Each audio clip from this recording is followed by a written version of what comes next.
ouvinte, bem-vindo a mais uma emissão da Telebumba, da Bumba na História, essa esplanada com boas vistas históricas e artísticas. Esperamos que o teleouvinte já tenha desconfinado, com juízo, claro está. Ao fim do 15º estado de emergência, esperamos que saiam da toca com cautela e que cuidem do vosso bem-estar físico, mas também psíquico.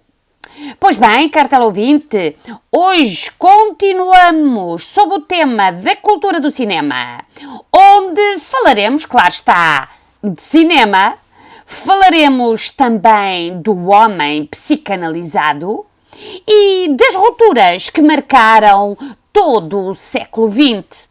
Esperamos que seja do vosso agrado, caro teleouvinte. Fique desse lado que nós ficamos deste.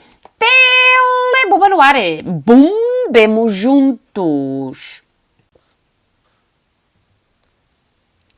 A autonomia do cinema define-se na década de 1910. Até então, as comédias eram o género mais popular, recorrendo sobretudo à linguagem e às técnicas cênicas do teatro. Exemplo disso foi a obra Viagem à Lua, obra fundadora do cinema na qual Méliès desenvolveu as primeiras técnicas: montagem, exposição múltipla, utilização de maquetas e efeitos ópticos. Deste género cinematográfico ficaram célebres as rábulas criadas por Buster Keaton. Vejamos algumas delas.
But no one smiles to help me chase those big city blues.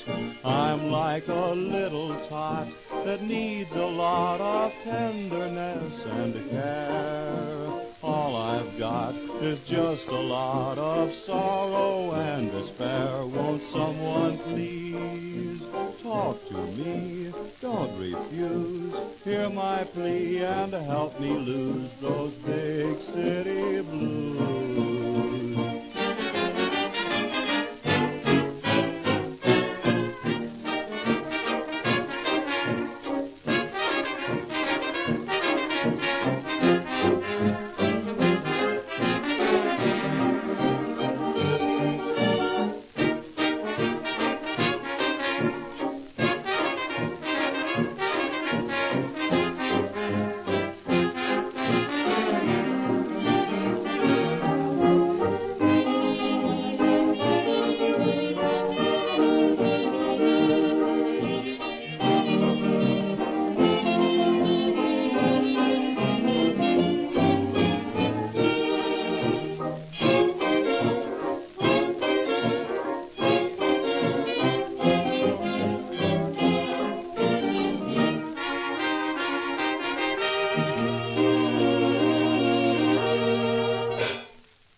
figura que verdadeiramente se começa a destacar no âmbito das comédias é, sem sombra de dúvida, Charlie Chaplin, com a sua criação do Charlot.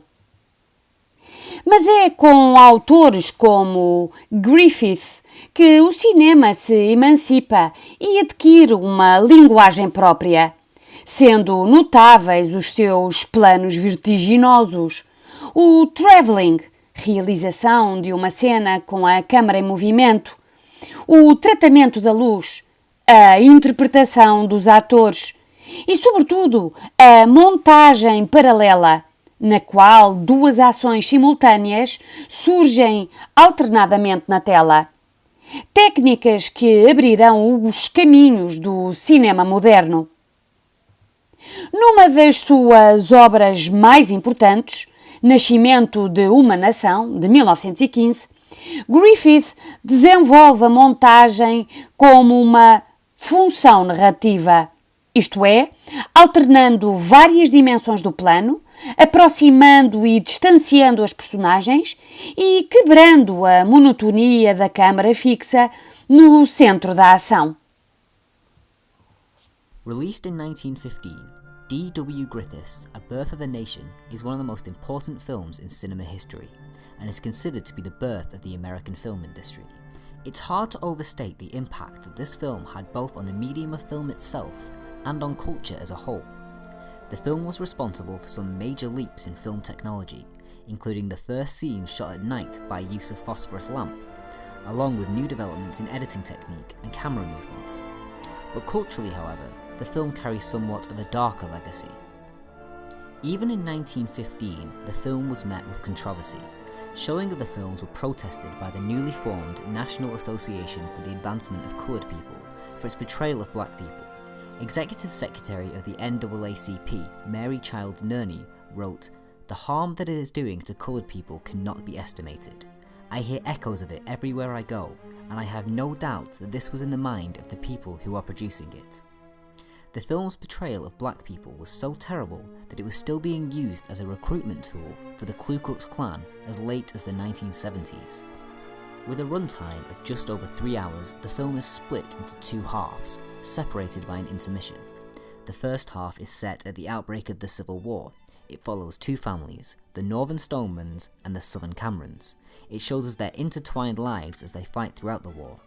It's filled with spectacular battle scenes and ends with the assassination of Abraham Lincoln and a defeated South having to face harsh treatment at the hands of a victorious North. The second half of the film focuses on the reconstruction of the South after the war and the glorious origin of the film's supposed heroes, the Ku Klux Klan. The film shows South Carolina just after the war being occupied by black Union soldiers who push white people off sidewalks and are sexually aggressive towards white women.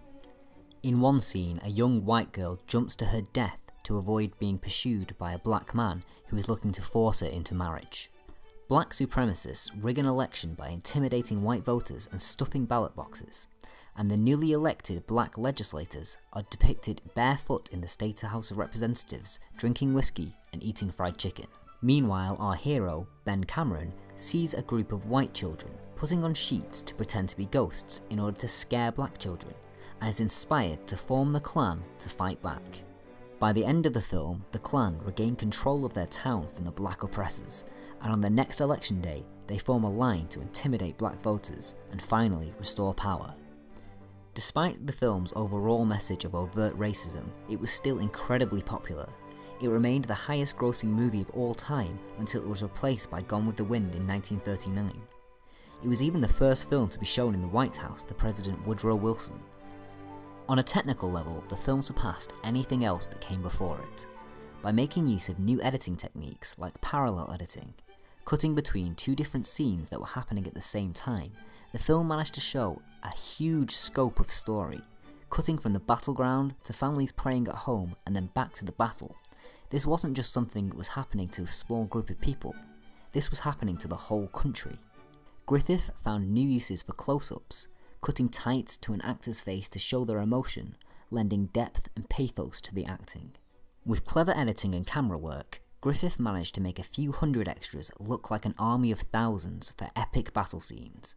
By moving the cameras around the battleground, Griffith was able to produce a sense of space that seemed to span for miles, and his pioneering use of long panoramic shots lent a sense of scale to the action that audiences had never seen before, and helped cement the film's enduring popularity. As well as technical innovations, Griffith also brought innovations to story and narrative. Unlike the films which preceded it, Birth of a Nation told multiple stories at once. Cross-cutting told the audience how one event affected multiple people, and the first use of flashbacks gave context to story. The whole film tied interweaving narratives into one rousing climax in a way that had never been done in film before. Birth of a Nation changed film history, and also set the template for the modern motion picture. Griffith was able to produce epic battle sequences unlike anything people had ever seen before. His use of close-up and intermixed narrative produced powerful drama that captured the audience. It showed a generation of filmmakers what was possible to capture on film, that you could tell grand stories on an epic scale, and it remains to this day one of the most influential films ever made. But its overall message is one of racial bigotry, in which black people are painted not just as lazy and unintelligent, but also as criminals who sexually assault women. So what do you think? Can you call a movie bad just because its message and implications are morally abhorrent? Or is it the technical skill within a film, its beauty, and the talent and artistry that went into it that's more important? How should we view Birth of a Nation today? Influenciado pelo futurismo russo, também Sergei Eisenstein desenvolveu estas técnicas com elevada sofisticação. Em filmes como O Couraçado Potemkin, uma interpretação poética da fracassada Revolução de 1905, aqui entendida como a precursora da Revolução Bolchevique de 1917, que levaria o regime socialista ao poder. Vejamos um breve excerto deste filme.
a recessão do cinema europeu durante a Primeira Guerra Mundial, Hollywood, em Los Angeles, impôs-se como a cidade do cinema, através da concentração dos grandes estúdios cinematográficos e da afirmação do cinema como uma indústria.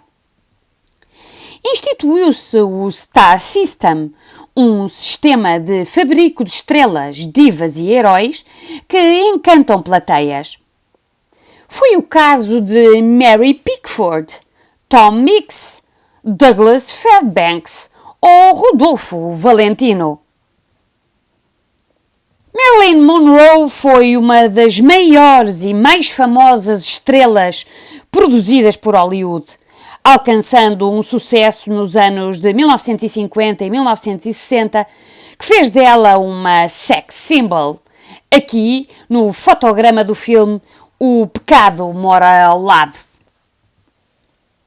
O advento do cinema sonoro vai, entretanto, revolucionar a produção cinematográfica, com a Warner Brothers a produzir o primeiro filme com cenas faladas, The Jazz Singer, de Alan Crosland, com Al Jolson.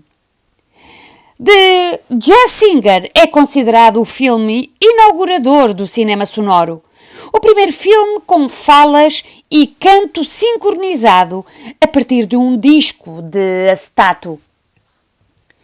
E o primeiro filme totalmente falado, Luzes de Nova York, de Brian Foy, foi absolutamente revolucionário.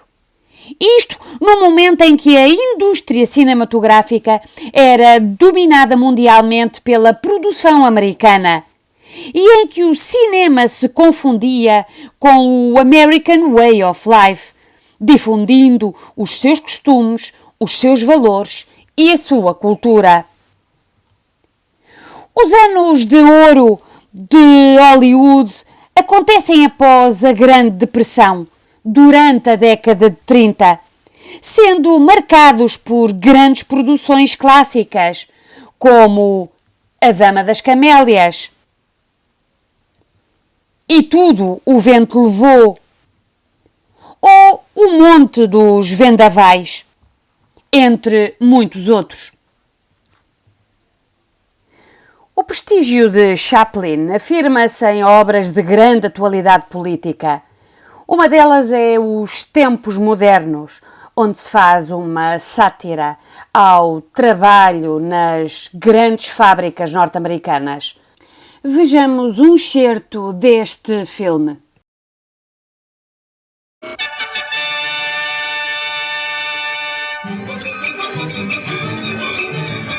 Attention foreman. Trouble on bench 5. Check on the nut tighteners.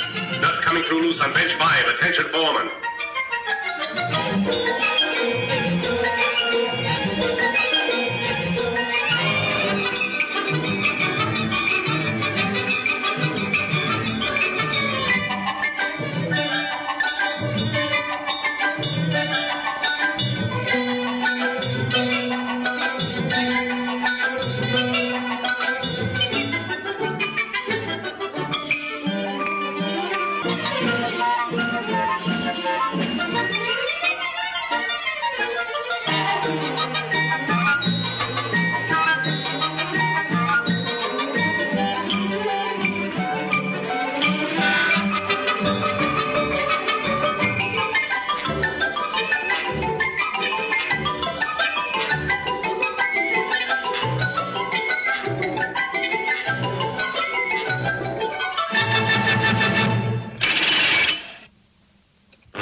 Back. Section 5, more speed, 4-7.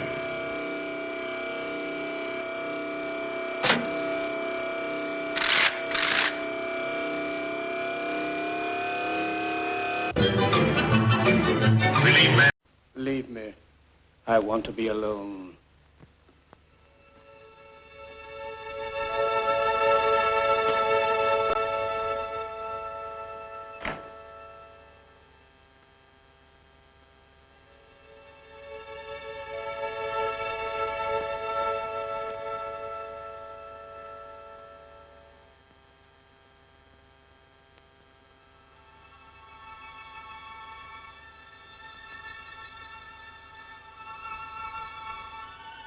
Out Caesar, out Nolus, Emperor of the world.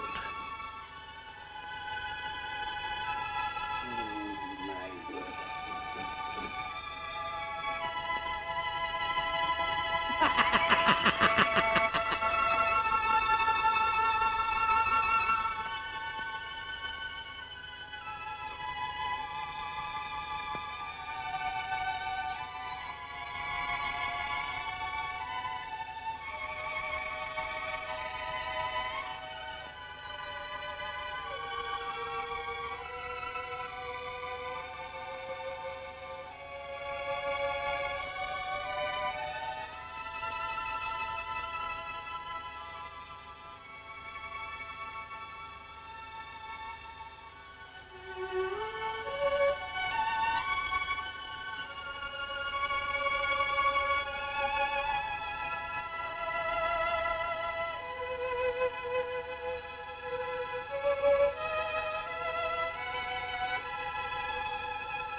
I'm sorry, but I don't want to be an emperor.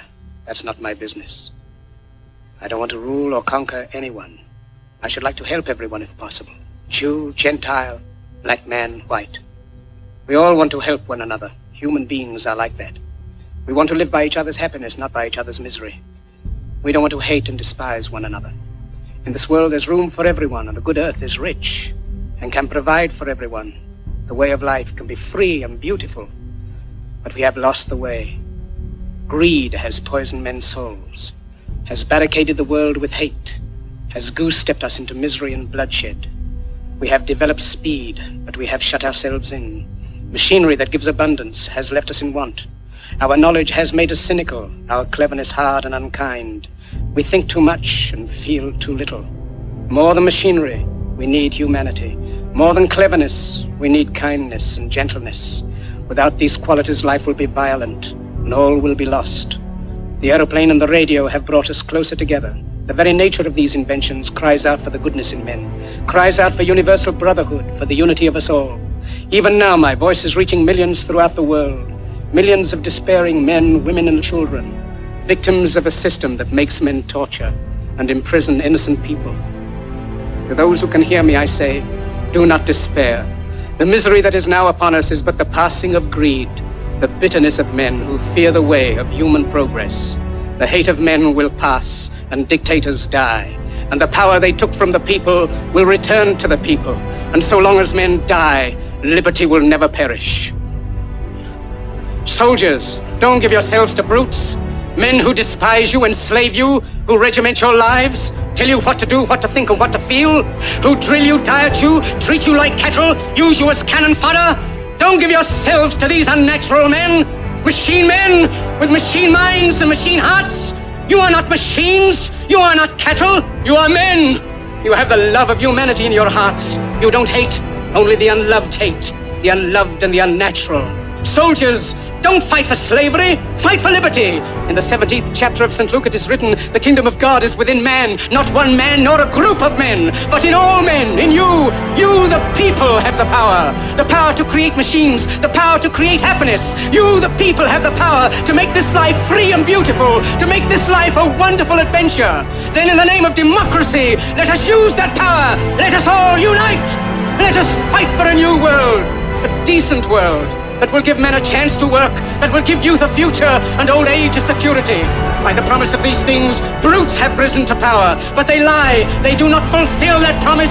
They never will. Dictators free themselves, but they enslave the people. Now let us fight to fulfill that promise. Let us fight to free the world, to do away with national barriers, to do away with greed, with hate and intolerance. Let us fight for a world of reason, a world where science and progress will lead to all men's happiness. Soldiers, in the name of democracy, let us all unite!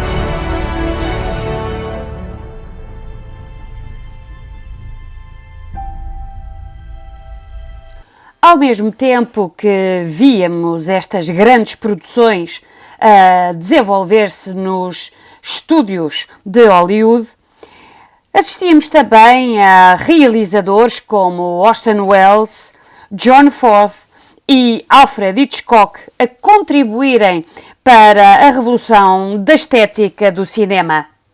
Já na Europa, distinguem-se Frédéric Murnau e Fritz Lang, expoentes do cinema expressionista alemão, o dinamarquês Karl Dreyer e o francês René Clair impulsionaram a cinematografia de autor. Nas duas primeiras décadas do século XX, a instabilidade política, os choques ideológicos, os conflitos bélicos, a vertigem das inovações tecnológicas e a eclosão das rupturas estéticas, entre outros aspectos que marcaram a vida moderna, traçaram um clima de ambiguidade e incerteza ao indivíduo e à sua relação com o mundo. De certo modo, estes fatores impulsionaram cientistas, pensadores e artistas a voltarem-se para si próprios, procurando um conhecimento mais profundo do eu, de modo a encontrar as respostas que não encontravam no mundo exterior. A maior contribuição para o aprofundamento desta problemática foi a do neurologista austríaco Sigmund Freud, fundador da psicanálise. Interessando-se pelo estudo dos comportamentos, impulsos e motivações interiores dos indivíduos, Freud dedicou-se ao estudo da mente e das suas patologias no domínio do comportamento. Nas suas pesquisas, em síntese, o eu, o sujeito enquanto consciente de si próprio, surge delimitado num sistema que compreende o consciente e o inconsciente.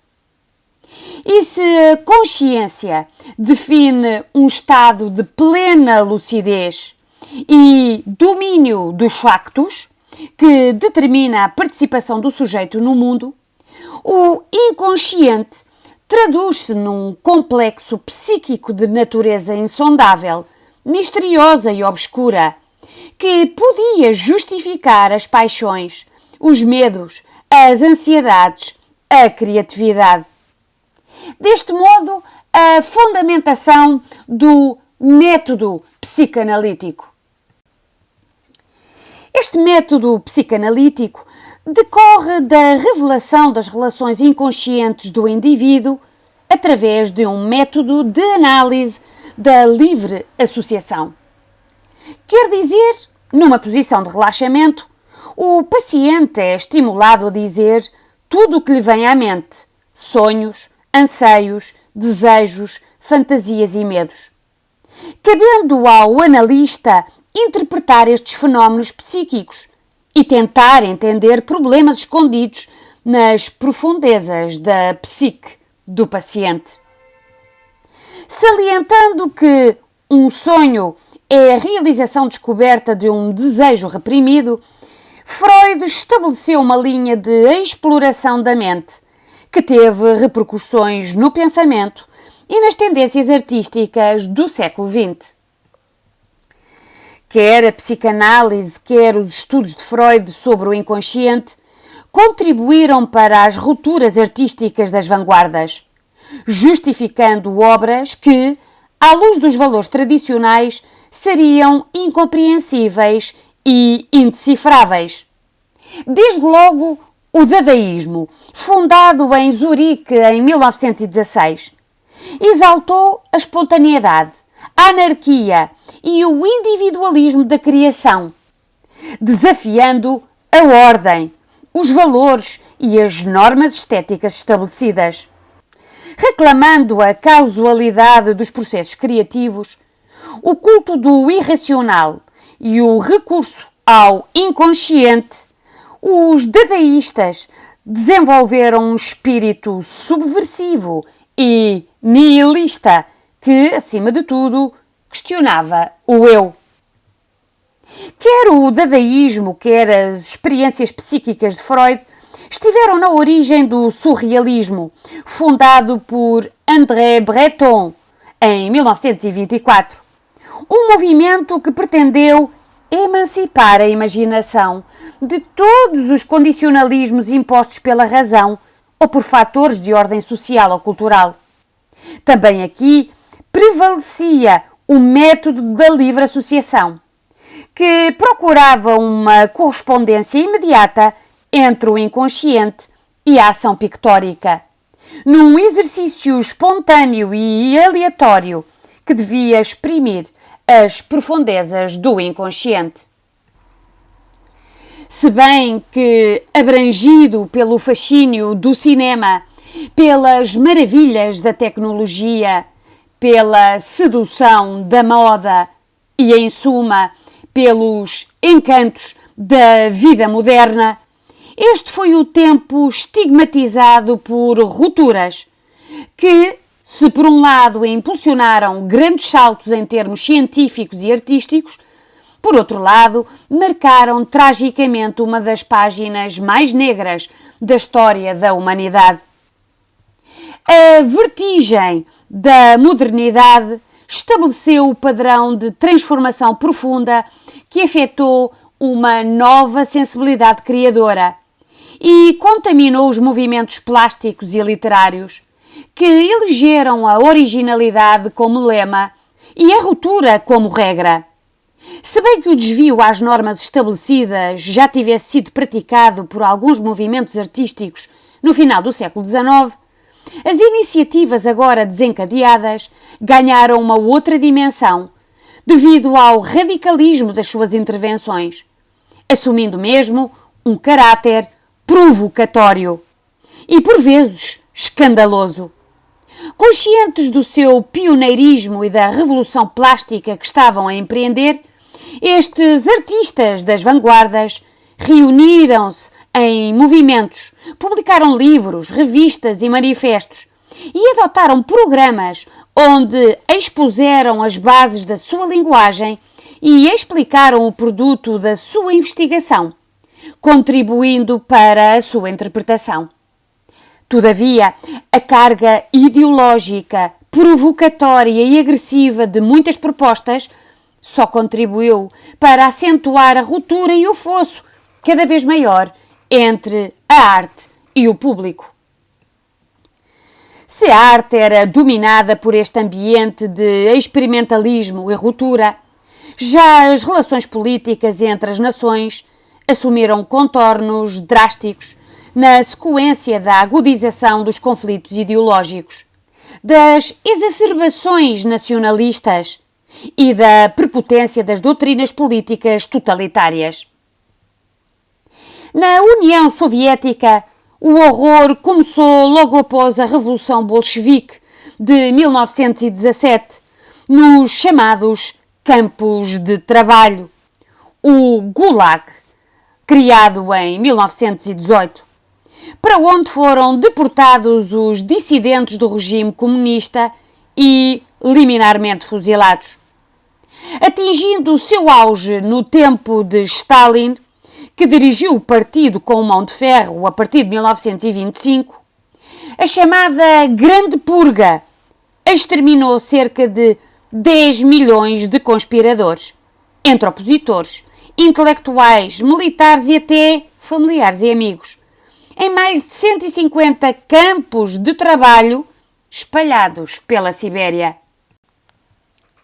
Na Alemanha, outro dos maiores horrores da época foi o Holocausto, no contexto da Segunda Guerra Mundial, determinando o extermínio sistemático e metódico de grupos sociais considerados indesejáveis.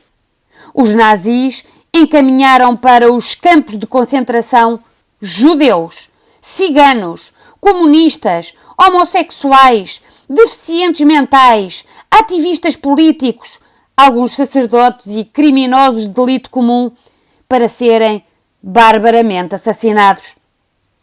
Estimado em mais de 20 milhões de mortos, o genocídio nazi constitui uma das maiores calamidades perpetradas pelo homem no século XX. Vejamos uma pequena reportagem do canal televisivo BBC sobre o campo de extermínio de Auschwitz.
Sem dúvida, na primeira metade do século XX, a Europa foi palco dos acontecimentos mais trágicos da história da humanidade, salientando-se a Segunda Guerra Mundial, cujo epílogo foi o lançamento das bombas atómicas sobre Hiroshima e Nagasaki.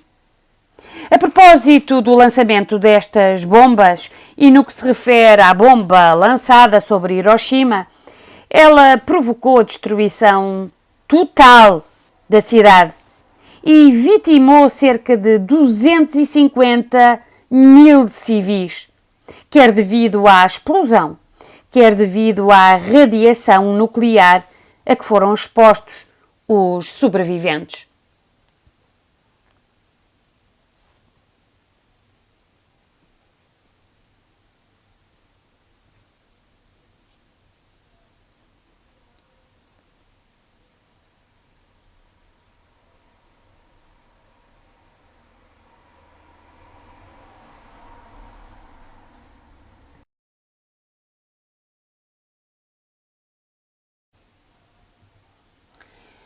E foi assim, caro ouvinte, de forma trágica, mas que nos dá que pensar.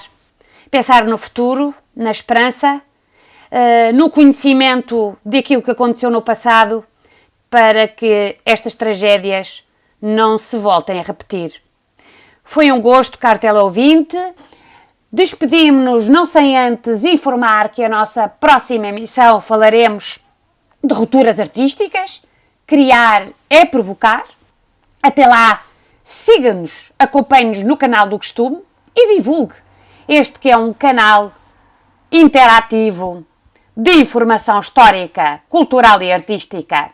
Não se esqueça, hashtag eu aprendi com a Bumba. Telebumbaruari. Bumbemos juntos.